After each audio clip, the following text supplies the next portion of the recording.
Hello guys! Good morning! Ayan, nandito na naman kami sa bukid. Ayan guys, ang mga tanim. Oh. Naubos na yung ating patola. Maganda naman yung ating tanim na kamote. Ayan, makakatalbos tayo dyan ng kamote. Tapos yan pong aming nakahapay.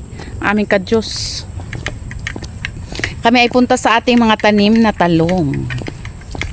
Kami po ay maggagahok at maglalagay ng abono sa ating tanim na eggplant or sa ating tanim na talong. Ayan guys, dala ko. Tapos ito ang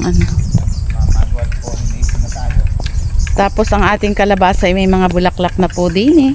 Update ko rin po kayo sa aming tanim na kalabasa. Ayan po, medyo makulimlim ang panahon.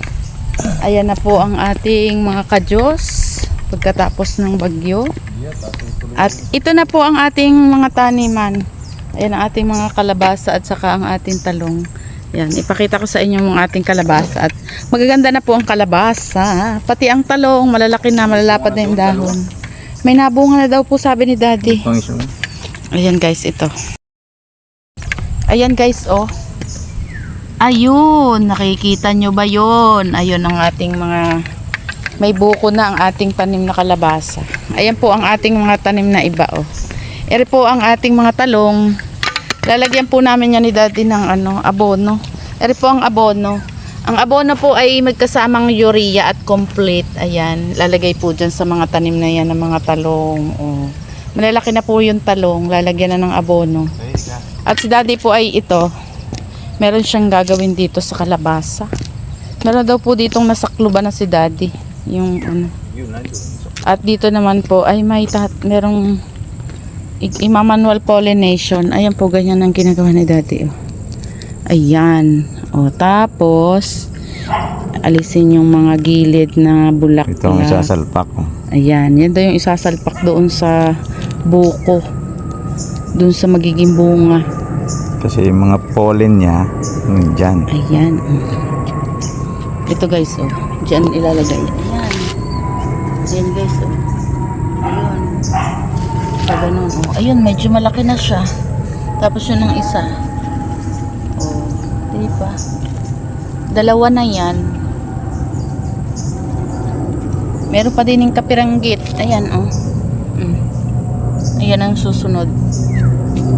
Yan po ang tinatawag na manual pollination. Yan, may nalagyan na daw po dyan si Daddy. Hindi ko lang alam kung saan banda. Yung na ito yung pinakita mo. Mabulaklak na. Ayan guys, oh.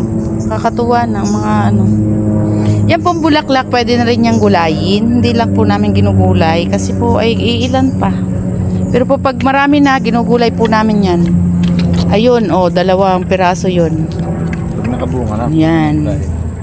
Pag po nabunga na yung madami na. Ayun. Ginugulay po namin ni Daddy. Sarap po yan, ang gulay ng talbos, saka po bulaklak niyan. Ayan, oh.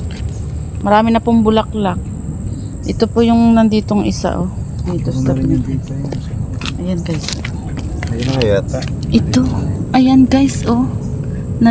Nalagyan na yan ni Daddy ng gano'n, nasaklob. Yung manual pollination. Marami na siyang... Malapad na po ang kanyang nalalakaran ng mga kalabasa. Oh, ayun. Papunta doon. Oh. Parang luwi, hindi ganun lumalaki. Yan po ang ating mga kalabasa. Ere din po, are naman ang susunod na magkakaroon ng bunga. Ito guys. Ang mga talong natin, ayan. Yan po ang lalagyan ng abono. Tapos ere naman po. Napulak ng talong. Ayan. Ang talong po ay merong maganda na. Nabulaklak na po ere, oh. Tingnan nyo po. Ang talong. Ayan guys, oh, yung bubungahan na. Ito oh. Ayan guys. Magiging bulaklak na yan. Yan ang magiging pagbubungahan na ng talong. Tapos ito rin, oh. Ayan guys, oh. Ayan guys, paglalagay ng bunga, oh, magiging bunga ng talong. Meron na siyang mga bulaklak. Ayan guys, oh. Nakakatuwa naman ang mga talong. Bubunga na siya. Ito guys, malaki na din. Lalagyan muna po yan ng pataba. Ang ilagay na patapa po ay urea at saka po yung complete. Ito oh, mga ano ng ating kalabasa. Nakakatuwa po. Ayun, papunta doon. Yan yung tinabasan ni daddy nung nakaraan oh. Ayan na oh. Papunta doon. Para po hindi masyadong makapal ang damo, gagapangan po niyang ating mga kalabasa na yan. Maganda po yan. Nabunga na sila. Nakuan doon, no? Ayan oh. Hindi putulin na doon ito, oh. Ito guys. Kasi nasira na din, oh. Unaya pa ako. Ano yun? Putulin na Kasi natin. nasa nga na doon, eh. Hindi putulin. Ayan guys. Oh. Ito yung mga talong. Ito guys oh. Ito yung pangalawang puno oh, ng ating kalabasa oh. Ayan. Ayan po yung puno dyan. Bubunga na po. 3 po baling punuan yan. Ito po yung isa, yung unang pinakamalago. Tapos ito yung pangalawa. Tapos yun po yung pangatlo doon. Ayan guys.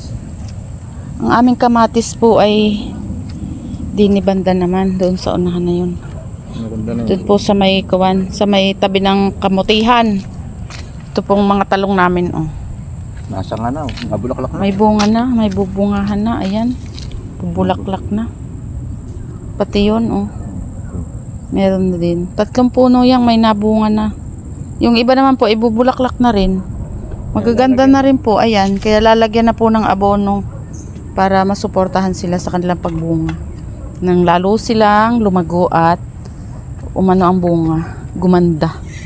Ayan guys, ang ating update sa ating mga kalabasa at talong na tanim. Ayan guys, ito. Doon pa guys yung ating ibang talong at saka kamatis. Mamaya ipasyal ko rin kayo. At kami ay maglalagay na ng abono.